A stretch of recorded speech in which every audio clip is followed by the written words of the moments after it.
Evan stared at the flickering neon sign of the restaurant, his stomach churning with equal parts nervousness and irritation. His so-called friends had set him up on a blind date, promising him it would be an experience he'd never forget.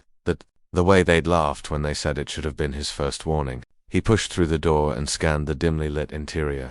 His breath caught. She sat alone in the corner booth, scales shimmering like polished obsidian under the warm lights. Her horns elegant, curved, deadly rose from her temples, and her tail coiled around the base of her chair. She was stunning in a way that made his human brain struggle to process.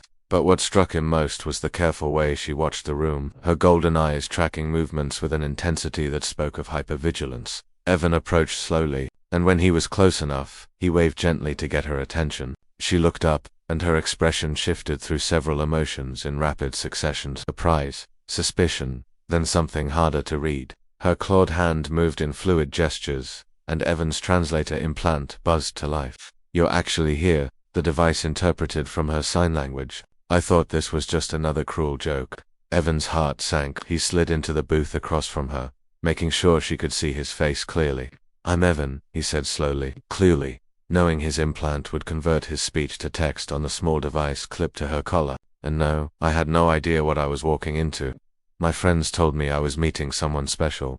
They didn't mention, well, anything really." Her eyes narrowed. "Were you part of the joke?" The question hit him like a physical blow. He could see the pain behind it, the accumulated weight of however many times someone had mocked her, used her for entertainment, treated her otherness as a punchline. "No," Evan said firmly, holding her gaze. "Absolutely not. If anything, I think the joke was on both of us. But I'm here now, and if you're willing, I'd like to actually have dinner with you, a real one." She studied him for a long moment, her tail twitching. Then her hands moved again. "I'm Alexa, and humans usually run when they see what I am. The draconian refugees aren't exactly popular in this sector." "Then they're idiots," Evan replied simply. "You're beautiful, and anyone who can't see that isn't worth your time." A faint color rose in her scales, a deep purple that reminded him of twilight. Her hands moved more tentatively now. "You're either very kind or a very good liar." "I'm just honest," Evan said, picking up the menu.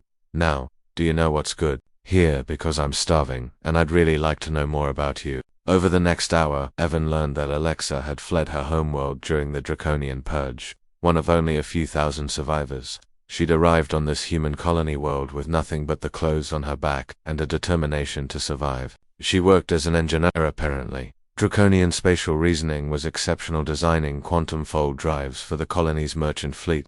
"Most humans won't hire us." Her signs were translated. "They think we're dangerous. Monsters from the old war stories." "The war that ended 2 generations ago?" Evan asked, shaking his head. "That's ridiculous. You weren't even born yet." "Trauma has a long memory," she signed. "Especially when it's convenient to have someone to blame." Evan found himself getting angry on her behalf. Throughout the meal, he noticed the stares from other patrons, the whispers. One couple actually got up and moved to a table farther away, his hands clenched into fists. Alexa's hands surprisingly warm, despite the scales touched his across the table. "Don't," she signed with her free hand. "I'm used to it." "Well, you shouldn't have to be," Evan said hotly. "Humans are supposed to be better than this. We're supposed to be the ones who welcome refugees, who judge people on their character, not their species. That's the whole reason the Galactic Council gave us a seat, because we looked past differences." Alexa's expression softened. "You really believe that, don't you?" "I have to," Evan said. "Because if I don't believe we can be better, then what's the point?" As they talked, Evan made sure to face her directly, to speak clearly, to be patient when she needed to read his lips or check her translator. He learned that she loved earth jazz music, she could feel the bass vibrations, and that she dreamed of one day designing a ship that could take refugees back to reclaim their homeworld. She was brilliant, funny, and had a sharp wit that left him laughing more than once. When the check came, Evan reached for it, but Alexa was faster. "We split it." Her signs were firm. "I don't need pity dates." "This isn't pity," Evan protested. "This is me actually enjoying myself and wanting to see you again." She paused, her golden eyes searching his face for deception. Whatever she found there must have satisfied her, because she signed, "Fine, next time, you pay, but I picked the place." "Next time." Evan felt his heart lift. "Don't make me regret this, human," she signed. But there was a playful curve to her mouth that might have been a smile. Outside the restaurant, under the glow of 3 moons, Evan worked up the courage. "Alexa, I just want you to know my friends might have set this up as a joke, but meeting you, that's the best thing that's happened to me in years. Her tail swayed, and her hands moved in the moonlight. I came here expecting mockery. Instead, I found someone who sees me as a person. That's more than I hoped for. Evan extended his hand. After a moment's hesitation, she took it, her scales smooth and warm against his palm. As they walked together through the colony streets, Evan made a mental note to thank his friends not for the joke they'd intended, but for the genuine connection they'd accidentally created. Sometimes, he thought, the universe had a strange way of bringing the right people together, and if anyone had a problem with a human walking hand in hand with a draconian, well, that was their loss.